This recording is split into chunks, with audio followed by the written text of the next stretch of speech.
Bueno, hermanos, ya hace los últimos 3 domingos he estado con este fragmento de la carta a Timoteo, con un título llamado Un buen siervo en una iglesia sana. Esta sería la tercera parte y la última. En esta sección hemos estado examinando cuáles son las responsabilidades que tiene un buen ministro, un predicador, alguien que enseña en una iglesia sana.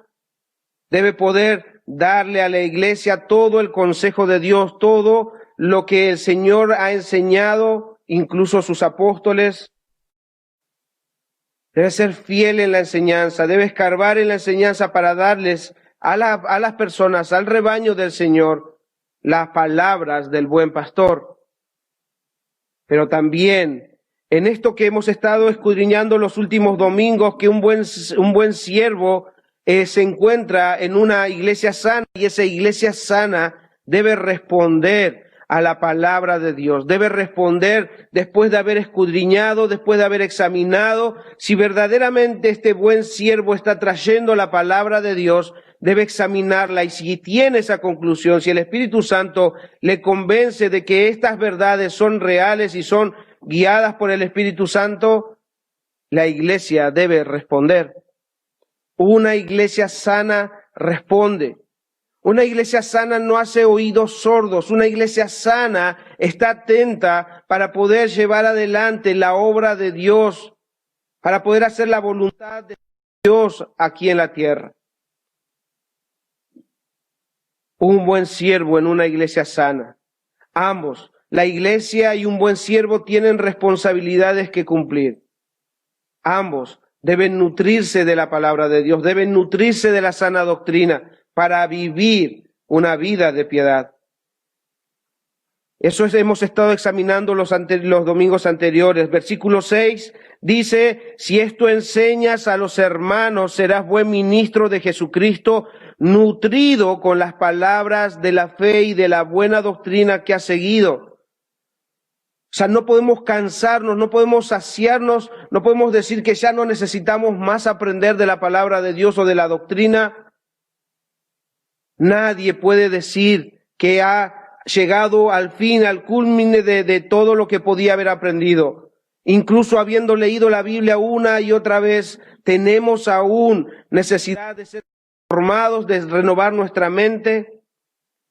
Es por eso que esa palabra nutrido nos enseñaba que es un constante nutrirse de la palabra, de las palabras de la fe y de la buena doctrina. Esa doctrina que hemos creído y esa doctrina que debemos seguir creyendo hasta el fin.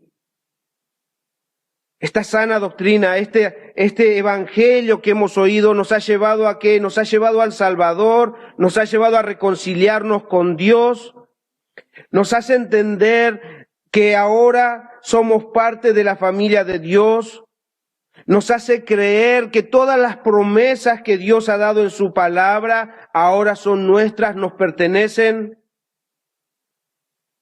Pero a su vez, esta sana enseñanza que un buen ministro debe dar a la iglesia y la iglesia debe entender, es que también nos advierte de los posibles falsos maestros que puedan surgir, nos advierte de las doctrinas de demonios, de esas falsas doctrinas que pueden dar vueltas a nuestro alrededor o incluso que puedan entrar en la misma congregación. Y por eso también nos advierte del peligro de la apostasía. Entonces esta era la responsabilidad de un buen siervo de Jesucristo. Así como Timoteo, un buen siervo debe enseñar la sana doctrina, todo lo que conlleva la sana doctrina, pero también a su vez debe desechar de su vida y de la iglesia todo aquello que no edifica al pueblo de Dios. Debe desechar todo aquello que no es sano. Por eso en el versículo 7 dice Pablo: desecha las fábulas profanas y de viejas. Timoteo debía hacer a un lado, debía rechazar, debía alejarse de todo aquello que no estaba de acuerdo a la doctrina que él había seguido. Nada debía tener que ver con aquello que no estaba pegado a la piedad. Pero por otro lado, debía esforzarse para que su vida esté de acuerdo con lo que él enseñaba y afirmaba creer. Entonces, tanto una iglesia sana como un buen ministro de Jesucristo deben esforzarse para que sus vidas reflejen lo que dicen creer y lo que dicen incluso proclamar.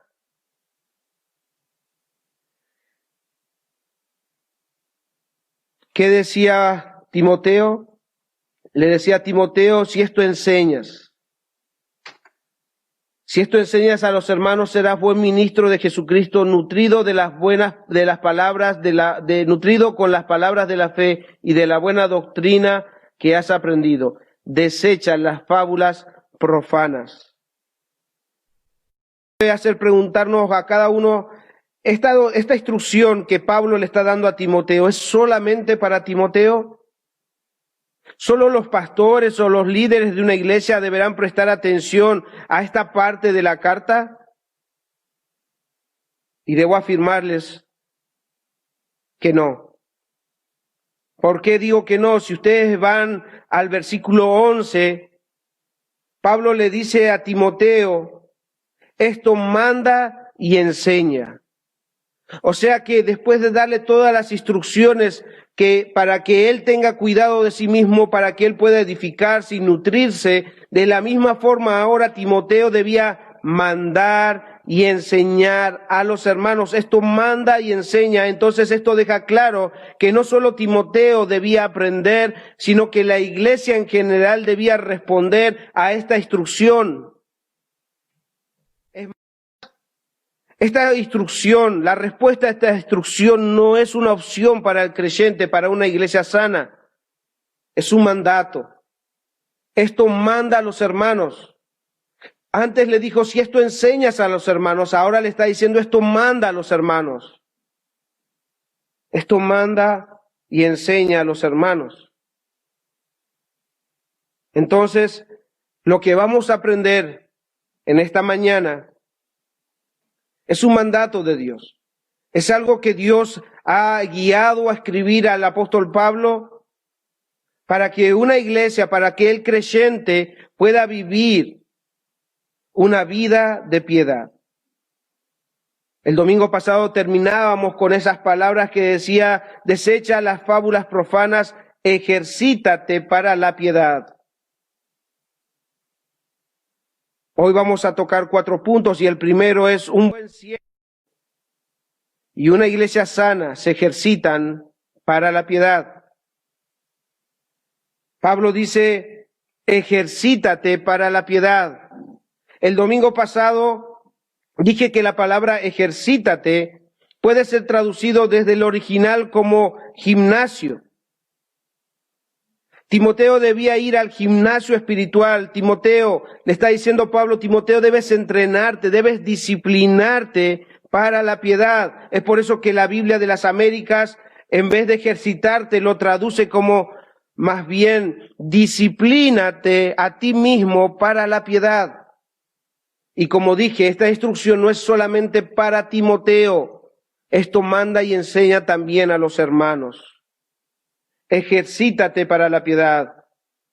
Toda persona que alguna vez ha ido a un gimnasio, ha ido y ha estado ahí entrenando. Y para tener un buen resultado de su entrenamiento, debía ser disciplinado. Pues es necesario seguir las instrucciones al pie de la letra de aquel que nos instruye a hacer nuestras actividades físicas.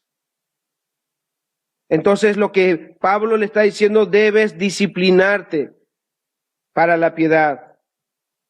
Mis hermanos, ser disciplinado o ejercitarse implica instrucción, corrección.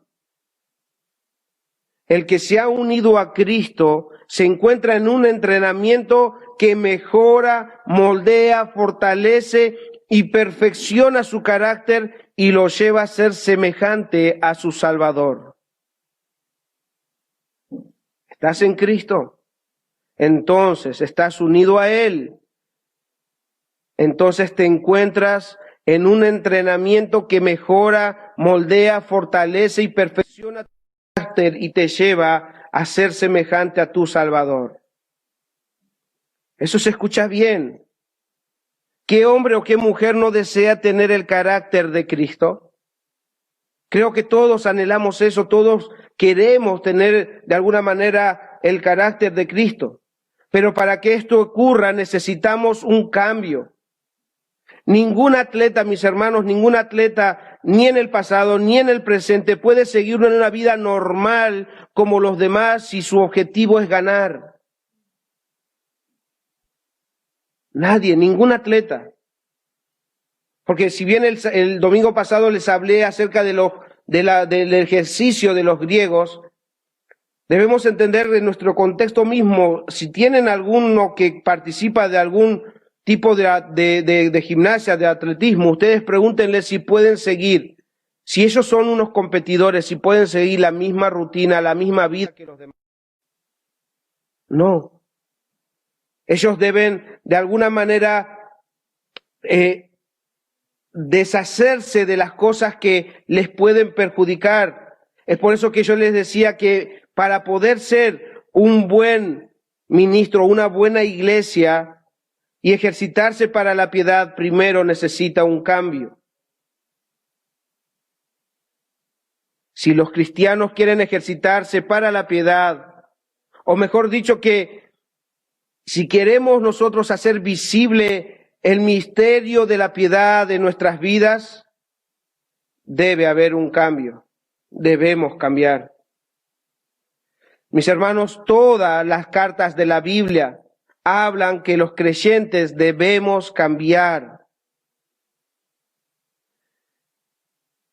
Ustedes han leído, y si no lo han leído, se van a encontrar con pasajes donde que antes ustedes vivían de esta manera, ahora deben vivir de otra forma. Si antes usaban sus cuerpos para la inmundicia, ahora deben usar sus cuerpos, los miembros de su cuerpo, para la justicia. O sea, tiene que haber un cambio genuino. Todo pecador que se ha acercado genuinamente al Salvador fue transformado, fue cambiado. O sea, de alguna manera es una transformación que Dios hace en la persona.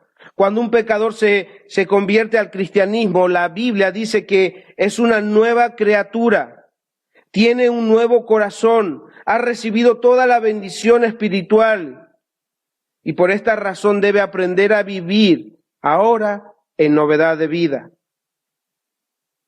Ese cambio interno que Dios hace en el pecador, ese cambio de naturaleza, ese cambio de corazón debe repercutir en un cambio externo. El cambio interno debe repercutir en un cambio externo. Es la única forma de hacer visible que hemos sido perdonados y hemos sido rescatados por Dios. Porque muchos pueden decir, yo soy creyente, yo creí en Jesús, yo recibí a Cristo en mi corazón. Yo pasé al frente cuando un pastor llamó, yo hice mi compromiso con Dios. Pero un cristiano transformado internamente tiene que ser visible externamente. Es por eso que en Romanos capítulo 12, versículo 2, incluso a partir del versículo 1, dice, vamos a leer desde el versículo 1, después de Pablo enseñar acerca de cómo Dios ha obrado para la salvación del creyente. Versículo 1 dice, así que hermanos, os ruego por las misericordias, por lo que Dios ha hecho por nosotros, por la misericordia de Dios, que presentéis vuestros cuerpos en sacrificio vivo, santo, agradable a Dios, que es vuestro culto racional. O sea que como los tesalonicenses que antes servían a los ídolos, ahora van a servir al único Dios verdadero. Una transformación. Pero ahora, habiendo sido transformados por las misericordias de Dios, ¿qué deben hacer? No os conforméis, versículo 2, no os conforméis a este siglo, sino transformaos por medio de la renovación de vuestro entendimiento para que comprobéis cuál sea la buena voluntad de Dios, agradable y perfecta. ¿Cómo? No es que ya habían transformados, pero ahora dice que deben ser transformados. Sí, Dios transforma nuestro interior para que afecte todo nuestro comportamiento, toda nuestra mente, todo debe ser transformado. No os conforméis a este siglo, sino transformaos por medio de la renovación de vuestro entendimiento, para que comprobéis cuál sea la buena voluntad de Dios agradable y perfecta. Mis hermanos, hemos sido transformados internamente, pero estamos todavía en este mundo. Todavía estamos en este cuerpo de carne, pero ya no somos del mundo. Dios ha cambiado nuestro corazón, Dios nos ha dado su espíritu y ahora es nuestra responsabilidad, es la responsabilidad del creyente ser disciplinado en su modo de pensar, en su modo de vivir, en su modo de caminar. Debemos aprender a vivir a la luz de nuestra nueva realidad. Ya no somos de este mundo. Como Jesús oraba, Padre, tú me los diste del mundo, me los diste. No te pido que los quites del mundo, pero que los guardes del mundo. O sea, vamos a estar todavía en este mundo mientras el Señor lo permita, pero no podemos vivir de la misma forma que el mundo vive. Debe haber un cambio. Antes hacíamos cada uno nuestra propia voluntad. Ahora dice Pablo que debemos aprender, debemos conocer y renovar nuestra mente con el conocimiento de la voluntad de Dios. Y que esa voluntad es buena, agradable y perfecta. ¿Y se lo dijo solamente a los romanos? No. Veamos Efesios capítulo 4, versículos 22 al 24.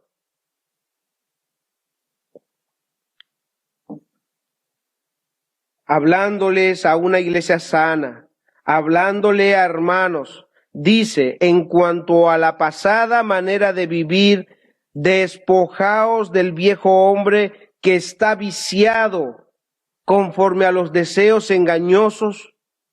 O sea, debemos despojar de estas cosas que todavía ensucian, que todavía de alguna manera estorban. Despójense.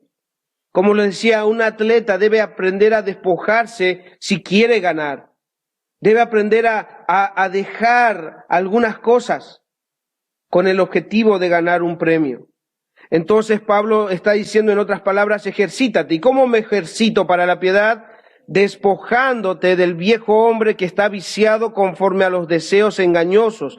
Y como ejercitándonos, renovados y renovaos en el espíritu de vuestra mente, y vestíos del nuevo hombre, creado según Dios en la justicia y en la santidad de la verdad. Debe haber un cambio.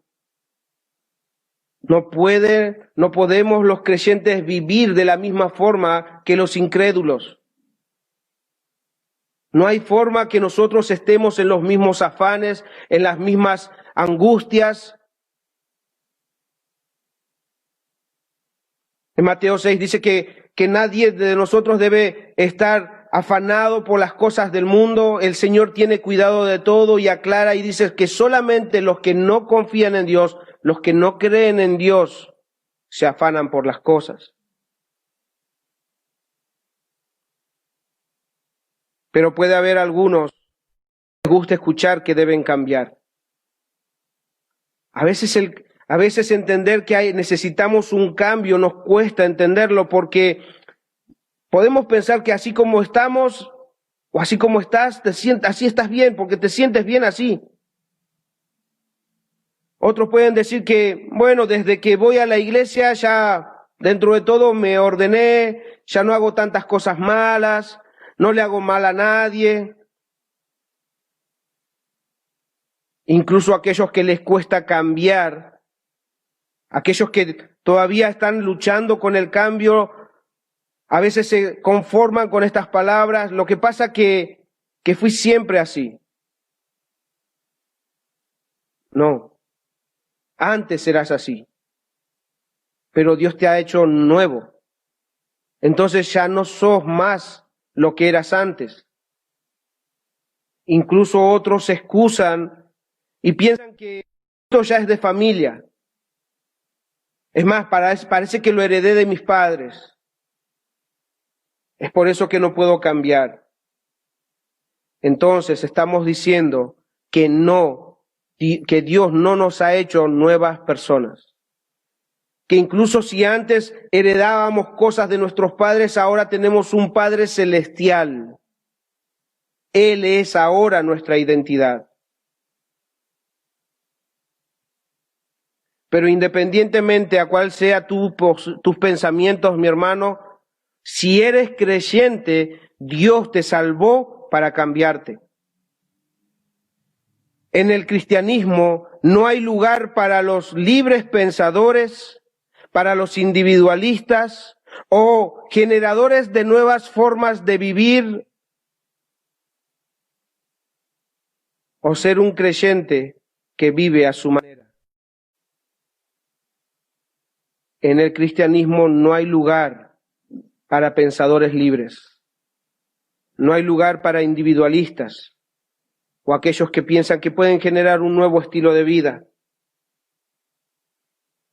A veces venimos al cristianismo con conceptos ya formados y entonces llegamos a la fe y en vez de dedicarnos a escudriñar su palabra y conocer la voluntad de Dios, empezamos a formular nuevos pensamientos. Entonces empiezo a ver lo malo de algunas congregaciones y pensamos, no, esas cosas no lo voy a hacer. Vemos algunas cosas buenas, bueno, eso sí podría hacerlo. Vemos la falsedad de falsos creyentes, de cómo viven, bueno, yo no voy a hacer lo malo que hacen ellos, de alguna manera me voy a portar mejor, voy a portarme bien. Pero no tienen que ustedes sacar sus conclusiones, ustedes no tienen que estar comparándose con los demás. Nosotros no podemos venir al cristianismo y traer nuestros propios criterios o por nuestras formas de transformar nuestra vida. Nosotros debemos anhelar la leche materna y esa leche materna hará que nosotros seamos transformados. Ningún cristiano puede vivir como si viviera sin rey, haciendo lo que bien le parece a sus propios ojos. Mis hermanos, el cristiano tiene un rey y es el Rey de reyes y Señor de señores y debemos vivir como Él lo ha establecido. Haciendo esto, estaremos ejercitándonos para la piedad. No podemos vivir como si no tuviéramos rey. Entonces, mi hermano, mi hermana, si has venido al cristianismo, es tiempo de que consideres la sana doctrina como algo real, como una instrucción para tu vida. Y no sigas intentándolo porque te vas a cansar, no sigas esforzándote de hacer o de aplicar tus buenas intenciones. Debes ser fiel a la palabra de Dios, debes hacer lo que tu Rey y tu Señor te manda y lo que ya Él nos ha dejado como esto que estamos aprendiendo ahora, la instrucción para un buen siervo y una iglesia sana. Ejercítate para la piedad. Debemos ejercitarnos, debemos hacer esa gimnasia espiritual. Entonces, vayamos al gimnasio y aprendamos los ejercicios que pueden cambiarnos y que nos ayudarán a hacer visible nuestra nueva vida, esa vida de piedad. Porque esa vida de piedad debe verse, debe salir a la luz. Entonces hagamos gimnasia. Yo el domingo pasado les preguntaba, ¿ustedes creen que ir al gimnasio es fácil? Ya con el solo con el solo hecho de nombrar ir al gimnasio posiblemente a muchos ya los frene. Y los que van al gimnasio, ¿qué es lo que les cuesta? Ser disciplinados. ¿Por qué? Porque lo que va a costar a todo aquel que va a un gimnasio es la perseverancia, perseverar en los ejercicios. La primera semana se sentirá, los primeros días ya estarán agotados. Por ahí la próxima semana tengan ya algunas excusas. Ya la tercera semana posiblemente vayan menos y quién sabe si al mes abandonaron. Pero con Cristo, en la vida de piedad, en el ejercicio, no podemos hacer eso. Como se les dije, no es una opción. Al gimnasio terrenal, al gimnasio donde puedes entrenar tu cuerpo, puedes optar si querés. El no ir o el ir. Pero dice Pablo que esto manda y enseña en la vida espiritual, en el ejercicio espiritual. No hay opción. Dios te manda a cambiar, Dios te manda a ejercitarte. Es por eso que alguien dijo que la piedad es devoción en acción. Si nosotros decimos creer en Dios, eso debe accionarnos. Por eso dice el hermano, la piedad es devoción en acción. Cuando nosotros nos ejercitamos, vamos a estar en acción. Entonces, ¿cómo hacemos el ejercicio? El domingo pasado les dije que la sana doctrina nos guía a una vida de piedad porque regula toda la vida del creyente. Hermanos, no tenemos la opción de inventar nada. Ya el Señor, como un buen profesor del gym, como un buen profesor del gimnasio espiritual, nos dejó todas las rutinas para nuestro entrenamiento espiritual. Así como Timoteo debía desechar las fábulas y ejercitarse para la piedad, así también todo creyente, si quiere ejercitarse, debe dejar esos malos hábitos, los cuales son pecaminosos, y cambiarlos por los que Dios nos da, por la voluntad de Dios que es buena, agradable y perfecta. La vida de piedad, mis hermanos, entonces, para nosotros ejercitarnos en esta vida de piedad, debemos empezar con nuestra relación con Dios. ¿Cómo es que nos relacionamos con Dios? ¿Cómo es que invertimos tiempo en nuestra relación con Dios? La sana doctrina nos enseña que debemos relacionarnos con Dios. Nos dice que debemos buscarlo en oración, por ejemplo. Que debemos empezar el día poniendo a Dios en primer lugar, como dice el salmista en el Salmo 63:1. Dios, Dios mío eres tú. De madrugada te buscaré. Mi alma tiene sed de ti, mi carne te anhela. La sana enseñanza hace que el creyente pueda tener esa disciplina de buscar al Señor de mañana. O sea, darle lugar a un tiempo con Dios. También la sana enseñanza nos enseña a ejercitarnos en nuestra meditación de la palabra de Dios. En el Salmo 1:2 dice, sino que la ley, hablando el salmista dice, sino que en la ley de Jehová está su delicia y en su ley medita de día y de noche. Para ejercitarnos en la piedad debemos nosotros empezar con nuestra relación con Dios. La oración, la lectura de la palabra. Porque de otra forma estaremos inventando una vida de piedad. La instrucción para una vida de piedad la tenemos en la palabra. Es por eso que yo decía que las sanas enseñanzas permean, nos afectan toda la vida del creyente. Ejercítate para la piedad. La sana doctrina nos guía incluso a cambiar hábitos pecaminosos por hábitos piadosos. Después de entender nuestra relación con Dios, eso nos ayudará, porque el Señor mismo dice, sed santos, porque yo soy santo. Entonces nos ayudará y nos dará fuerza para poder cambiar estos hábitos pecaminosos. No voy a poder leer todos los versículos, pero algunos, como por ejemplo en Efesios capítulo 4, versículo 25, dice, por lo cual, hablándole otra vez a los cristianos, desechando la mentira, hablad verdad, cada uno con su prójimo. Si de alguna manera antes estabas acostumbrado a mentir, tu práctica era la mentira, el Señor no dice, bueno, deja de mentir nada más. No, cambia ese mal hábito por la verdad. Antes hablabas mentira, ahora habla verdad. Versículo 29 de Efesios 4. Ninguna palabra corrompida salga de vuestra boca, sino que sea buena para la necesaria edificación a fin de dar gracia a los oyentes. ¿Qué sale por nuestras bocas? Posiblemente antes tu boca la usabas para cosas perversas, para decir malas palabras, o usabas para de alguna manera descargar tu ira y lastimar a la otra persona, a tu prójimo.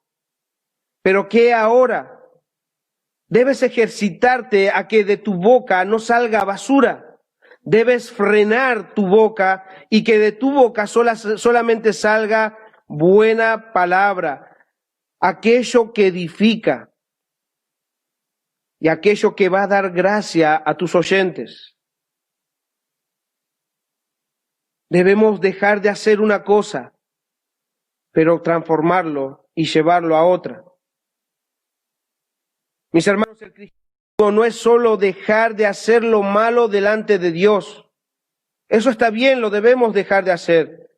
Pero el cristianismo también es hacer lo que a Dios le agrada y lo que Él manda.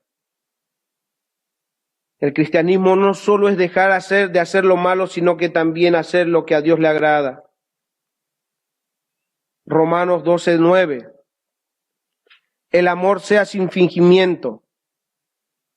El creyente que debe hacer, dice Pablo, aborreced lo malo, pero seguid lo bueno. Debo dejar de hacer lo malo, pero ahora debo dedicarme a hacer lo bueno. O sea, no puedo quedarme sin hacer nada. Debemos ejercitarnos para la piedad. También la sana doctrina afecta y debe cambiar nuestros comportamientos y relaciones. Desde tiempo, como decía, no podré citar los versículos, pero pueden ustedes escudriñar en sus casas y verificar que en verdad es la palabra de Dios. Por ejemplo, la sana doctrina nos ayuda a ejercitarnos en el trato los unos con los otros. Por ejemplo, a los maridos enseña a cómo tratar o cómo respetar y cómo amar a sus esposas. A las esposas también les enseña a respetar y a sujetarse a sus maridos. A los padres les enseña cómo educar y moldear el carácter de sus hijos. A los hijos les enseña a obedecer a sus padres. Y a los que trabajan, les dice que trabajen como para el Señor. Veamos Tito capítulo 2, versículo 9 al 10. Se dan cuenta que cada área de nuestra vida está de alguna manera instruida por el Señor. No hay nada que nosotros podamos hacerlo a nuestra manera, debemos ejercitarnos, debemos esforzarnos para aplicar en nuestras vidas estas verdades que Dios nos ha dejado en su palabra. Tito capítulo 2, 9 dice, exhorta a los siervos, o sea, aquellos que tienen amos, a que se sujeten a sus amos, que agraden en todo, que no sean respondones. O sea que si ahora no hay esclavitud, de alguna manera esto lo podemos aplicar a aquellos que están en relación de dependencia, en relación de algún jefe. Y él dice que aquellos que trabajan deben hacerlo y no deben ser de alguna manera sujetos a sus jefes. Y a muchos eso no les va a gustar. Pero ¿por qué lo tienen que hacer? Dice en versículo 10, no defraudando, sino mostrándose fieles en todo. ¿Para qué? Para que en todo adornen la doctrina de Dios nuestro Salvador. O sea, nuestro comportamiento va a ser el adorno de nuestra doctrina. Por eso es que yo decía muchas veces que la sana doctrina no es un cartel. Y si esto es un adorno, entonces nuestra vida es el cartel de nuestra sana doctrina. No te pongas un cartel, vos sos el cartel. En vos van a ver la sana doctrina. En el trabajo, en tu hogar, te das cuenta que afecta en todo lo que podamos relacionarnos. Ahora, no solamente la sana doctrina regula la vida del creyente en la vida cotidiana, sino también lo instruye cómo debe conducirse en la casa de Dios, que es la iglesia. Nosotros hemos visto en el capítulo 1, en el capítulo 2, cómo Pablo instruye a Timoteo en esta carta, cómo es que los varones debían comportarse en la iglesia, cuáles eran sus responsabilidades en la iglesia, y así también le enseñaba a las mujeres, incluso le dice a las hermanas la manera que deben vestir en el momento de estar en la iglesia reunido con los demás. Mis hermanos, las hermanas no pueden pensar que pueden vestirse como les venga en gana o como que, bueno, me pongo lo que está de moda, sino que deben vestirse de acorde a mujeres que dicen tener temor de Dios. Toda la vida del creyente está encerrada en la sana doctrina. Mis hermanos, no hay área de la vida del creyente que esté libre de la sana doctrina.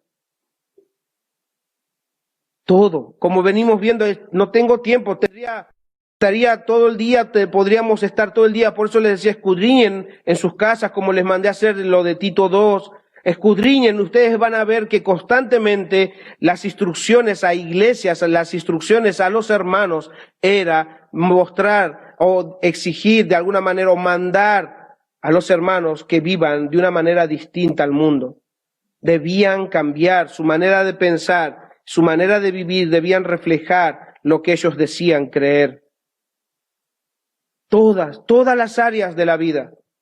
Así como le decía, el hombre no puede hacer lo que quiere, la mujer no puede hacer lo que quiere, sino lo que debe hacer es hacer lo que su Dios, su Rey, quiere. Incluso la sana doctrina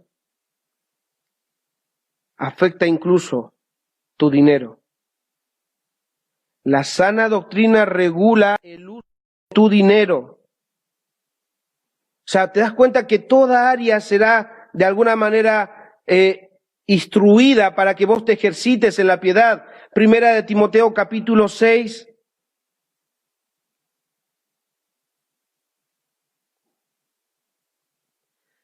Versículo 17, 18 dice, a los ricos de este siglo manda que no sean altivos, ni pongan la esperanza en las riquezas, las cuales son inciertas, sino en el Dios vivo, que nos da todas las cosas en abundancia para que las disfrutemos.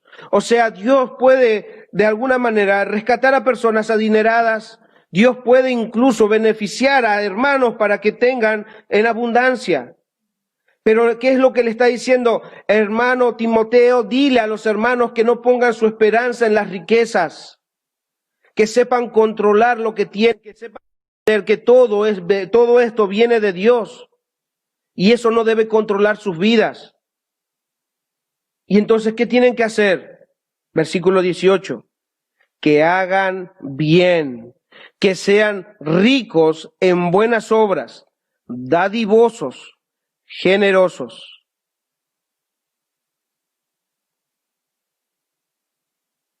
No solo los ricos deben ser dadivosos.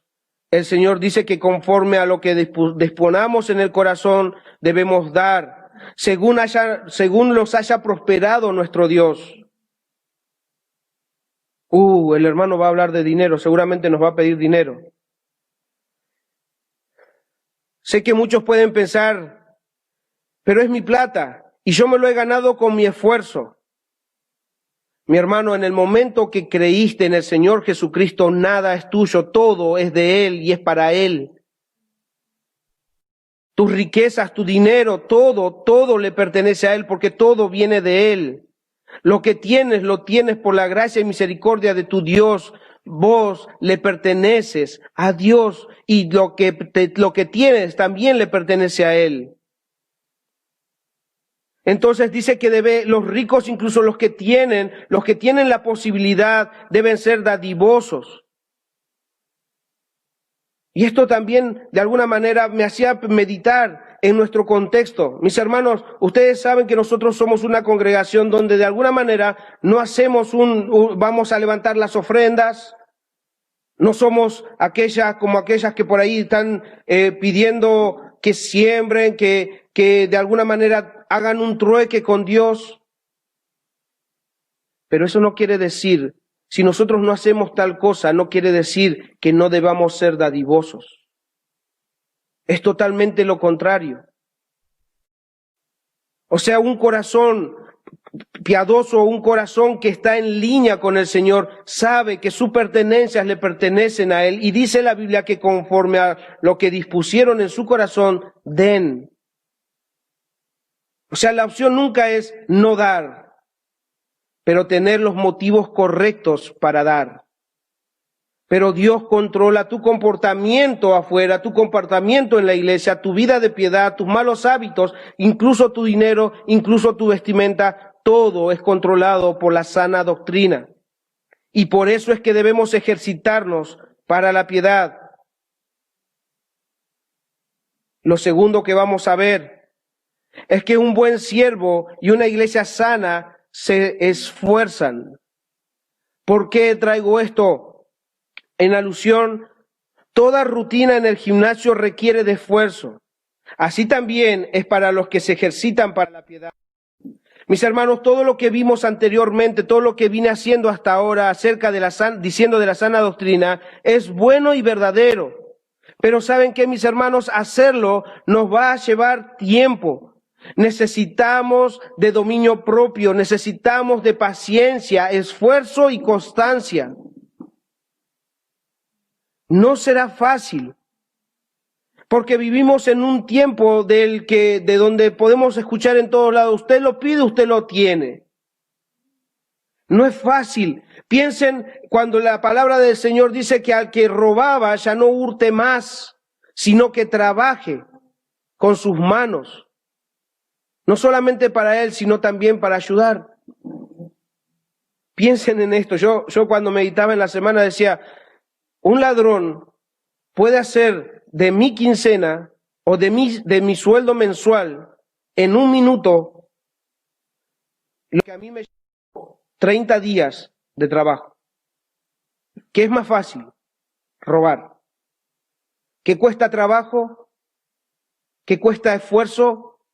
El poder perseverar y trabajar durante 30 días para obtener eso. ¿Qué es lo que agrada a Dios? Que trabajemos. El que quiera comer, que trabaje. Entonces, el trabajo de alguna manera es algo que Dios ha mandado y debemos hacerlo. Por eso que el que hurtaba no hurte más, sino que trabaje con sus manos, pero requiere de esfuerzo, requiere de que cambie la mente, de que entienda que eso no le agrada a Dios y que ahora debe buscar agradar a Dios.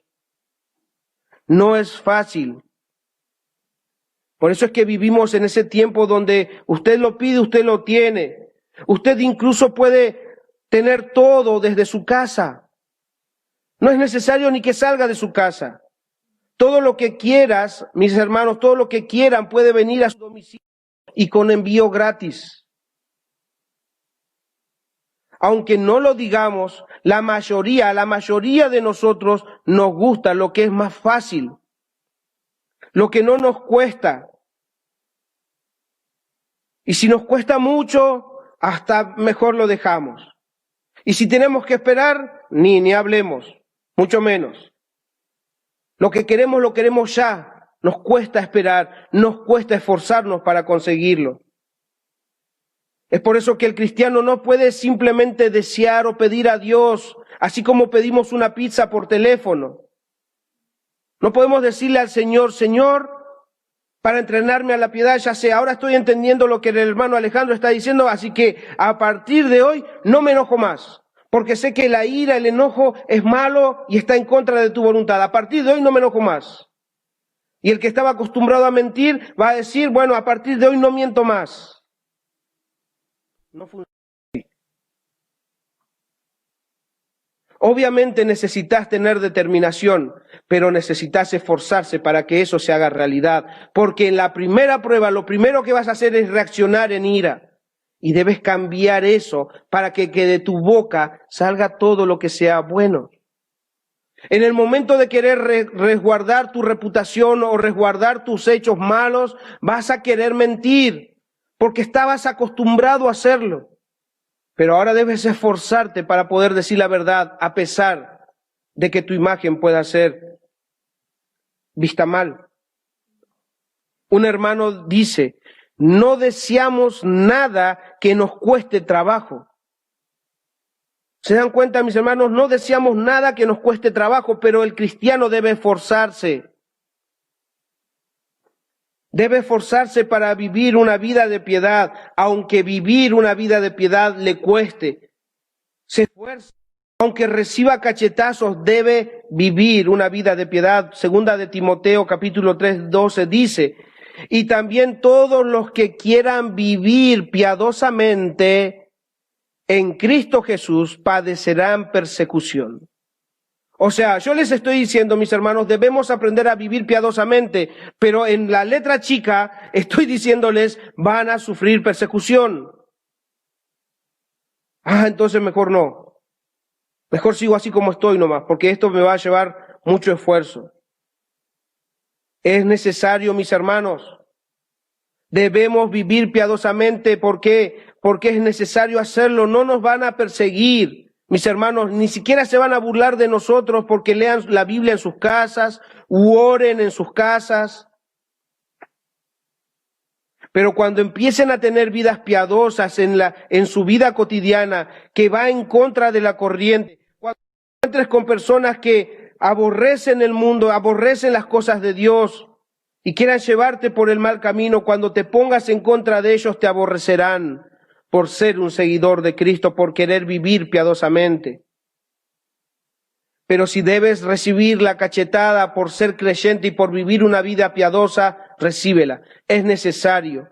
En Hechos 14:22 dice que es necesario que a través de muchas tribulaciones entremos en el reino de los cielos. Entonces, mis hermanos, el ejercitarnos para la piedad requiere mucho esfuerzo.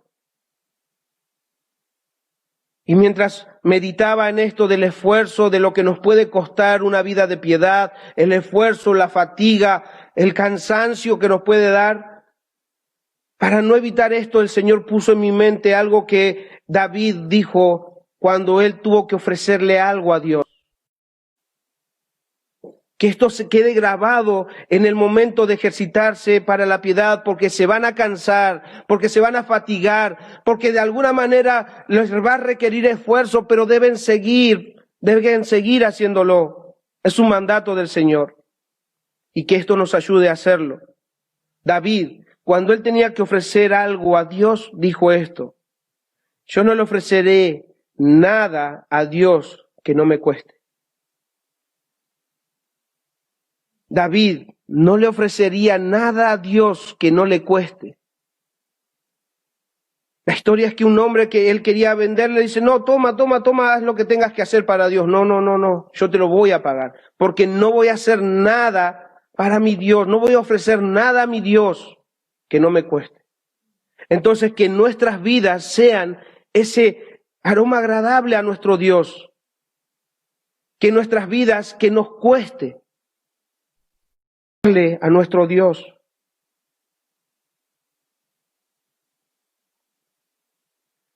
Entonces Pablo no solo le dice que deben esforzarse para la piedad, sino que también les da motivaciones correctas para la piedad. La tercera cosa que vamos a ver es la motivación de un buen siervo y una iglesia sana. Pablo les va a dar una motivación. No solamente les dice esfuércense, ahora les va a decir por qué deben esforzarse. Versículo 8 del capítulo 4 dice, porque el ejercicio corporal para poco es provechoso, pero la piedad para todo aprovecha, pues tiene promesas de esta vida presente y de la venidera. Ya les conté que los griegos hacían mucho énfasis en el ejercicio corporal y en el honor y la gloria que podrían conseguir al entrenarse con mucha diligencia y disciplina. Timoteo, le dice Pablo, Timoteo, el entrenamiento físico es bueno y hasta esencial, pero tiene una utilidad limitada. Produce unos resultados que solamente duran cierto tiempo, porque el ejercicio corporal terminará cuando el cuerpo termine, porque el cuerpo es pasajero. O sea, mis hermanos, lo eterno, lo que Pablo está tratando de indicarle, que lo eterno es mejor que lo temporal, lo celestial es mejor que lo terrenal.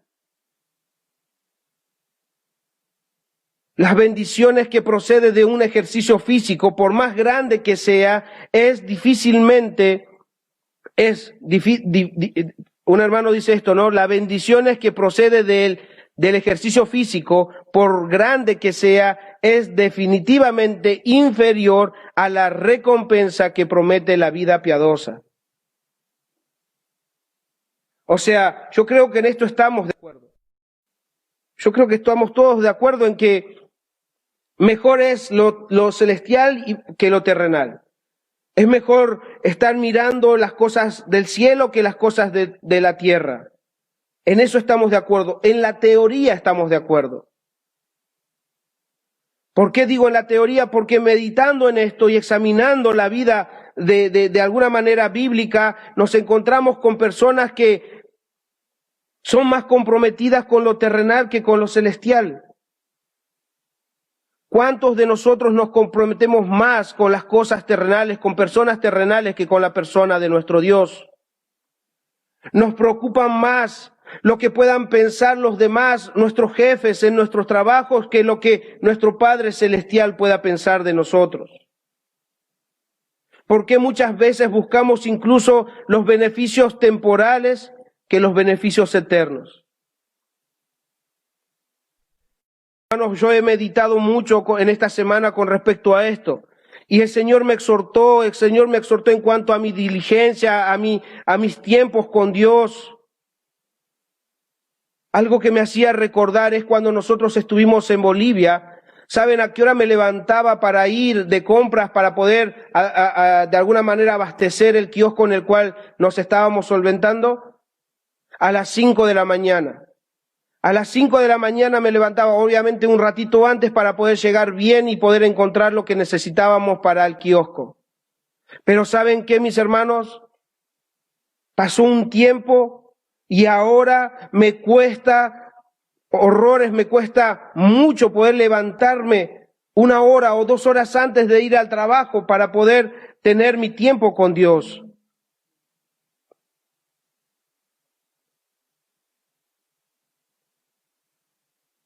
Como que vemos más los beneficios terrenales que los espirituales. Nos esforzamos mucho. Si a ustedes los citan a un trabajo a las 6 de la mañana, a las 5 de la mañana, a las 4 de la mañana, yo sé que van a hacer todo el esfuerzo para ir un rato antes, o por lo menos deberían hacerlo. Pero ¿por qué no hacemos lo mismo para con Dios? ¿Por qué siempre Dios queda relegado? ¿Por qué siempre Dios queda para después? Y si es que tenemos fuerzas. Porque si estamos cansados, bueno. Incluso en las cosas que hacemos para el Evangelio, ¿por qué nos cuesta tanto compartir el Evangelio? ¿Por qué nos cuesta tanto? ¿Por qué tenemos tanto temor a las personas para compartirles el Evangelio? No nos gusta quedar en vergüenza delante de la gente, pero cuando no nos gusta quedar en vergüenza delante de la gente, mis hermanos, estamos quedando en vergüenza con el Evangelio y con nuestro Dios. Nos preocupan más las cosas terrenales, nos preocupan más los ojos terrenales de otras personas que nuestro Señor. En nuestras casas, en el trato con nuestros hijos, con nuestros cónyuges. Piensen en esto, si ustedes están solos con sus hijos, con sus cónyuges, dicen cosas, hacen cosas que no lo harían cuando están sus hermanos o visitas en su casa. Nos engañamos a nosotros mismos. Puede ser que no estén tus hermanos en tu casa o tengas visita en tu casa, pero Dios está ahí. Pero te preocupas más cuando un hermano o alguien va a venir a visitarte que cuando tengas la noción de que Dios está todo el tiempo ahí. Yo sé que no dirías ninguna palabra que dirías a solas que cuando estás con alguien. Pero cuando estás a solas lo dices. te quejas, murmuras, pero Dios escucha todas esas cosas. Nos engañamos a nosotros mismos, mis hermanos, y no lo hacemos queriendo. De nosotros puede decir, bueno, a mí me importa más lo terrenal que lo celestial. No, ninguno de nosotros lo hace. Y lo hacemos porque nos acostumbramos a vivir en este mundo.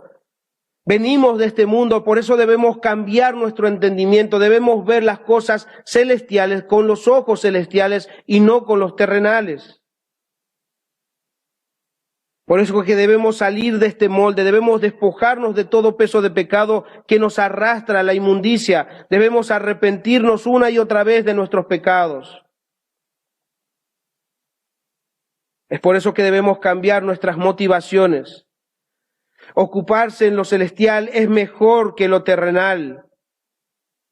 Aunque no tengas, mis hermanos, aunque no tengamos nada en esta tierra por ocuparnos en lo celestial, es mejor que te ejercites para la piedad. Porque lo terrenal terminará, todo lo que tengas en esta tierra o no lo tengas, simplemente es pasajero. Es por eso que en Timoteo, 1 Timoteo 6:6 dice, pero gran ganancia es la piedad. Gran ganancia, o sea, estás invirtiendo bien, ejercitándote para la piedad, vas a recibir gran ganancia, pero debes ejercitarte con que gran ganancia es la piedad acompañada de contentamiento, porque nada hemos traído a este mundo y sin nada no podremos sacar, así que teniendo sustento y abrigo estemos contentos con esto, pero nos dedicamos para algo más. Y no estoy diciendo que no tengas un auto o una casa, si el Señor te lo permite, hazlo. No estoy diciendo que el Señor no te pueda prosperar. Lo que estoy diciendo es que no te esfuerces dejando de un lado la piedad y haciendo solamente lo otro. Debes esforzarte más por la piedad para que incluso tengas sabiduría para manejar lo que pueda Dios darte. Por último, un buen siervo y una iglesia tendrá su recompensa. Timoteo versículo 9 dice, palabra fiel es esta y digna de ser recibida por todos. Esta es palabra de Dios mismo. Todo hombre es mentiroso y Dios es veraz, y esta palabra fiel y digna de ser recibida por todos es algo que Dios mismo lo ha transmitido. Y eso ya lo hemos aprendido en los versículos anteriores también. Entonces Pablo dice que debe esforzarse para la piedad. ¿Y por qué? Porque Pablo mismo lo hacía. Por eso dice en el versículo 10 que por esto mismo trabajamos y sufrimos oprobios porque esperamos en el Dios viviente. Mis hermanos, el cristiano está dispuesto a sufrir lo que sea. ¿Por qué? Porque la grandeza de la meta hace que el esfuerzo valga la pena. Nada de lo terrenal quedará. Es por eso que no debemos invertir demasiado tiempo en esto, sino en lo celestial. Segunda de Pedro, capítulo 3:10 dice, pero el día del Señor vendrá como ladrón en la noche, el cual los cielos pasarán. Escuchen, todo pasará con gran estruendo y los elementos ardiendo serán deshechos y la tierra y las obras que en ella hay, serán quemadas. No habrá más nada de lo que podamos nosotros atesorar en la tierra. Versículo 11. Puesto que todas estas cosas han de ser deshechas. ¿Cómo no debéis vosotros andar en santa y piadosa manera de vivir? Si todo va a ser deshecho, ¿por qué no invertir nuestro tiempo en una vida piadosa? Versículo 12, esperando y apresurándoos para la venida del día de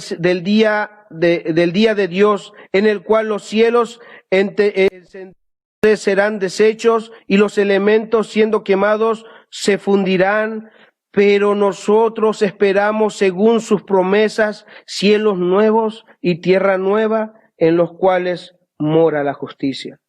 Hay una recompensa para el creyente. En 1 Corintios 9:24 en adelante dice, ¿no sabéis que los que corren en el estadio, toda a la verdad corren, pero uno solo se lleva el premio? Corred de tal manera que la obtengáis. Hay un premio por correr. Ejercítate para la piedad. Versículo 25, todo aquel que lucha, de todo se abstiene. Ellos a la verdad para recibir una corona corruptible, pero nosotros una incorruptible. Así que yo de esta manera corro, dice Pablo, no como a la aventura, de esta manera peleo, no como quien golpea al aire, sino que golpeo mi cuerpo, me ejercito, me deshago de todo. Golpeo mi cuerpo y pongo en servidumbre, no sea que habiendo sido heraldo para otro, yo mismo venga a ser eliminado. Mis hermanos, nadie dijo que la vida cristiana fuera fácil, pero su meta es Dios. Pablo y los demás apóstoles fueron hombres que dejándolo todo, lo perdieron todo, pero ellos en ningún momento se quejaron de haber perdido todo porque ellos consideraban la pérdida como ganancia. Estos hermanos del pasado no dejaron las cosas terrenales para ser vistos como buenas personas ni para sobresalir de los demás. Lo hicieron por amor a Cristo. Filipenses capítulo 3:7 dice, por cuantas cosas a mi ganancia, las he estimado como pérdida por amor a Cristo. Y ciertamente aún estimo todas las cosas como pérdida por la excelencia del conocimiento de Cristo Jesús, mi Señor, por amor del cual lo he perdido todo y lo tengo por basura para ganar a Cristo. Por eso es que dice que por esto mismo trabajamos y sufrimos oprobio, porque esperamos en el Dios viviente. Sean pacientes, mis hermanos, ya con esto termino, estamos ya en el final, me he extendido un poco. Por esto mismo trabajamos y sufrimos oprobio, porque esperamos en el Dios viviente, que es el Salvador de todos los hombres, mayormente de los que creen. Esto manda y enseña. La palabra Salvador es la palabra griega soter. Se puede traducir como libertador, preservador. No está hablando literalmente de una salvación, la salvación de pecados. Está hablando en una forma general, porque si no se podría entender y contradeciría toda la palabra, que todos los hombres puedan ser salvos. No, porque ahí aclara que mayormente los que creen, pero Dios es el Salvador del mundo. Así como Dios liberó al pueblo de Israel, a todos los liberó, pero no todos entraron en la tierra prometida. Así Dios hace salir el sol ahora sobre los creyentes y los no creyentes. Ellos cuentan con las mismas bondades, pero los que creen en Él serán salvos.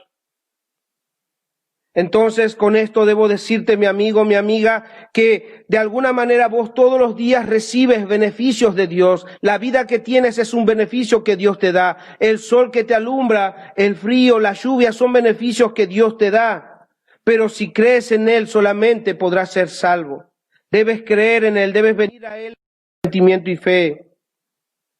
Mis hermanos, vale la pena que nos ejercitemos para la piedad. No importa lo que el mundo traiga, al final estaremos con nuestro Salvador. Nada de lo que podamos padecer en este mundo va a compararse con lo que nos espera. Por eso que en Romanos 18 dice Pablo, pues tengo por cierto que las aflicciones del tiempo presente no son comparables con la gloria venidera que en nosotros ha de manifestarse. Mis hermanos, Jesús padeció y entró en gloria. Los antiguos padecieron y perseveraron hasta el fin y vieron la gloria de Cristo. Mis hermanos, no debemos tener temor al cambio, debemos cambiar. No debemos tener temor a perder, porque si perdemos para ganar a Cristo, la piedad es gran ganancia. Vale la pena hacerlo todo por amor a Cristo, para ganar a Cristo en nuestras vidas. Después lean en sus casas Hebreos 12. Van a ver cómo hay una nube tan grande, nube de testigos de aquellos que han creído y han corrido con Jesús, así como lo han imitado a Él.